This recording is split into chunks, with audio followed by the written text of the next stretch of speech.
A child is talking to his mother. What does the child want for dinner? This again? Come on, Mom. You know I don't like tuna. It'd be different if it were another type of fish, but yuck! How about ordering pizza instead? Wouldn't that be so delicious? And that way you won't have to defrost anything for dinner, like chicken.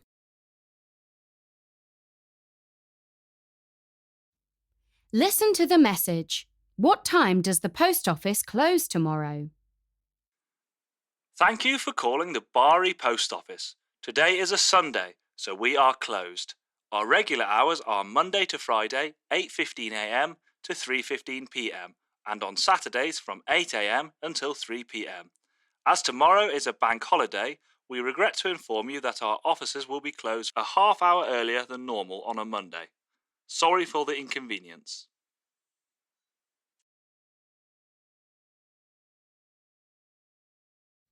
Lisa asks Heather to pick something up at the shop. What does she ask for? Hey, Heather, I hope you get this message while you're still at the grocery store. I decided to make some banana pancakes this morning after finishing my berry smoothie, and I seem to have run out of them. Do you mind picking me up a bunch? And please do not bring home any more chocolate. I am on a diet. The museum has an offer for students. What day has free admission for them? Welcome to the National History Museum. We are open every day from Tuesday to Sunday for all guests and are closed on Monday for maintenance and education training. In order to encourage more young people to attend, we have decided to make the museum free of charge for students with a valid ID on our first opening day of the week.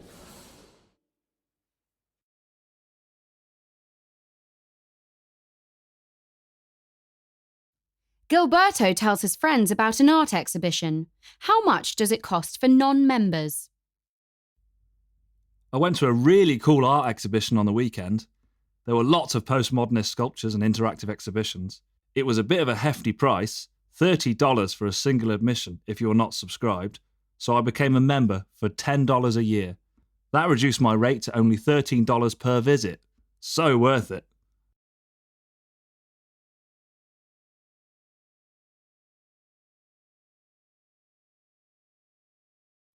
Two co-workers are discussing a work meeting. What did the woman think of the new policy? I can't believe the new policy. How are we expected to eat our lunch in only 30 minutes and have time to prepare for our afternoon meetings? I completely agree with you. Talk about an inventive way to cut costs. I understand their reasons, but I don't think it will last long at all. Once they see how the quality of our work drops, I am sure they'll have to reconsider and give us our hour break back.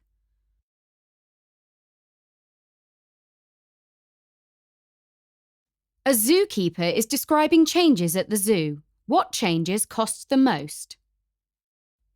I am really impressed with how the zoo renovations turned out. The animals all have larger areas to roam around now, which was quite cost efficient to expand once we tore down the stone barricades. We were able to recycle that material into our outdoor seating area in the food court, giving us an expansion that was virtually free. What really cost us a fortune was that parking area. Clearing the trees and resurfacing the pavement came with a price tag. A person is deciding on where to stay on holiday. What does she decide on? I can't believe I'm going on my first solo adventure. This is far different from the resorts I'd go to as a kid with my parents in 5-star hotels. A lot of people have recommended that I stay in hostels because it will give me a chance to meet other people. But I don't feel comfortable sleeping in a room with a ton of strangers. I'm actually opting for couch surfing and staying with reputable locals. This way, I'll have insider knowledge on where to explore.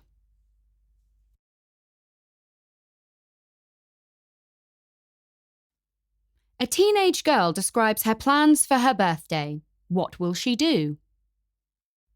It's not every day that you turn 18. My parents wanted to treat me to a nice meal at a trendy restaurant downtown, but I politely declined.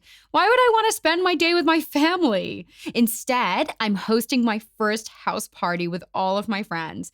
It will be fun, but I wish I was in Europe so I could go dancing at a nightclub. I'll have to wait a few more years for that here.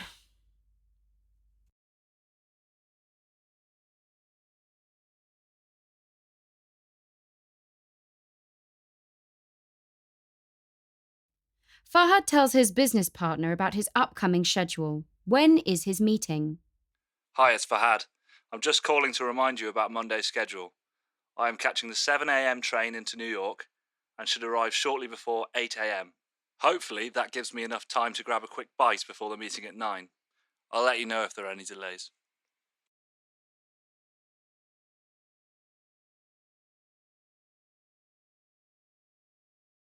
Two friends are talking about their weekend plans. What are they going to do together?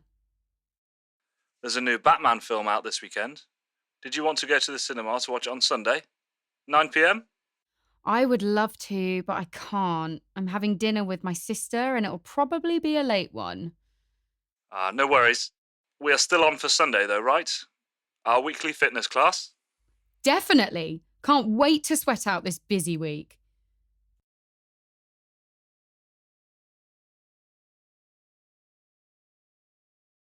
A man is giving a talk at a school. What is his job? Like most of you sitting here, a teacher told me that I needed to know exactly what I wanted to be when I graduated. That is simply untrue.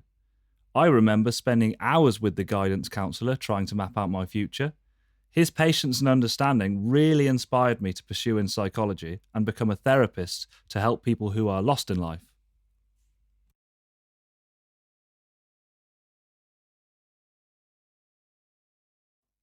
A reporter is giving the weather forecast. What will the temperature be like this afternoon? Well, it looks like that sunny weather will soon be a memory of the past. A cold front morning is moving into the area, bringing in dark, gloomy weather. It will be overcast today with a high chance of precipitation tomorrow, so make sure you bring an umbrella.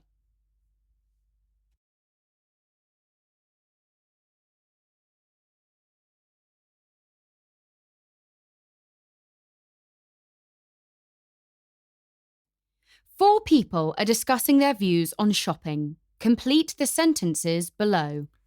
I never understood why people like to go to the shopping centre with their friends. One person might want to go to one store, while the other needs something from another two, and they just end up wasting a whole day there. When I need something, I just go out on my own. That way, I don't have to wait around for other people to finish their shopping, and no one needs to wait for me. I have to admit, I am a bit of a shopaholic, particularly when it comes to houseware and decorations. I always intend on just browsing through the shop, but the next thing I know, I'm picking up several things on a whim.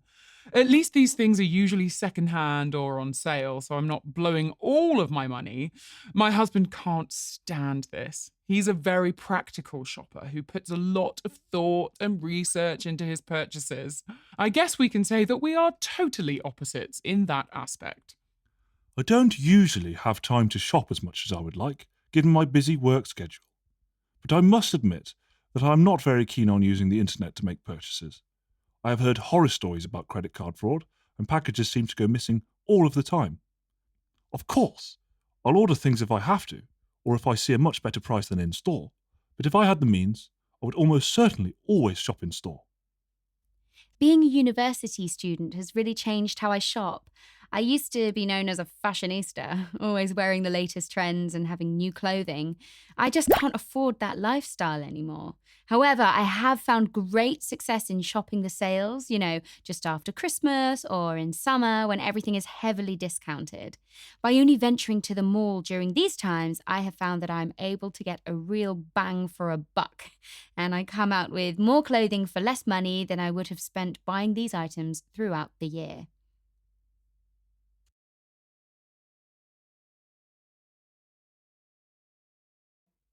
Listen to two teachers discussing potential modifications to their language school. Read the statements and decide whose opinion matches the best. The man's, the woman's, or both. Right, so we need to complete these surveys on what we think would really make this place better for learning. What do you think about the state of technology in the school?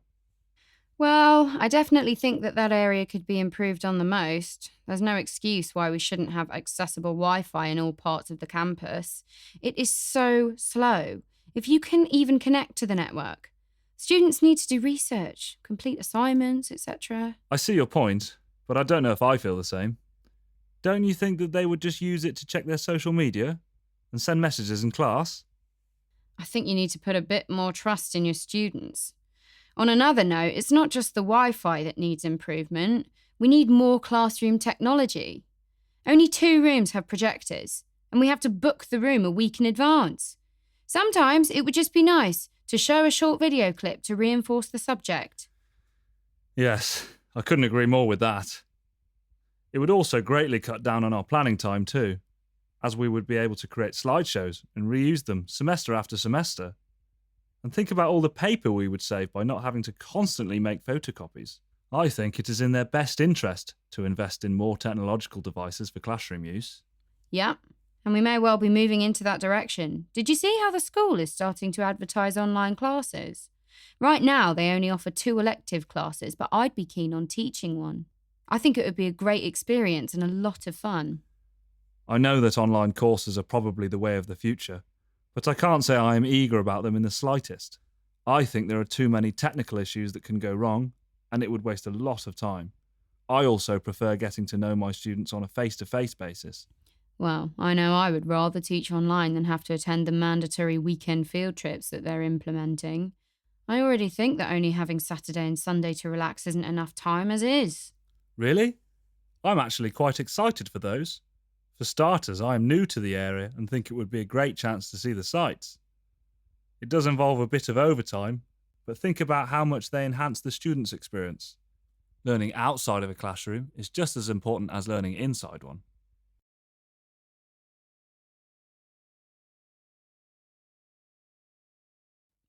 Listen to a lecturer giving a talk about environmental concerns and answer the questions. A popular mindset in our modern society is that too much of our financial resources are being invested into preserving our environment as much as possible. People contend that there are more important issues to consider before expending all our capital fighting against global warming or deforestation. However, I have to disagree with those opinions, as environmental problems should be dealt with immediately. Sure, malnutrition, poverty, and violence are some examples of insurmountable problems that the world is facing right now. Yet it does not mean that the environmental troubles are less important. For instance, the amount of potable water, which is vital for our existence, is decreasing considerably. Rivers and lakes are getting drier and drier. People are still wasting water in developed countries by not turning off the taps when not in use, and overpopulation is making the shortage worse. Even though we have developed very sophisticated systems to recycle rainwater, not every country has the means or infrastructure to implement it. It is true that we must eradicate food insecurity and violence, but it is also true that the water dilemma could trigger more complications. In the worst of the scenarios, who knows? A war maybe. Furthermore, air, water, soil, and even sound pollution is responsible for causing global warming. In particular, the climate in most countries, particularly developing ones, is being modified aggressively every year due to the melting of the glaciers. Relatedly, we have witnessed more tornadoes, hurricanes, earthquakes, floods, fires, and so on in our lifetime than ever before. And I believe the situation will exacerbate. These disasters will become more catastrophic and frequent. Natural disasters and global warming go hand in hand, and is a matter of time that they will destroy us if we do not pay attention now. Reducing pollution is a small step in the right direction, but everyone must be on board. It is critical to work on economic and social issues, but it is slightly more crucial to take care of our planet because it is our home. It is where we live. The future of our existence depends on what we are willing to do today.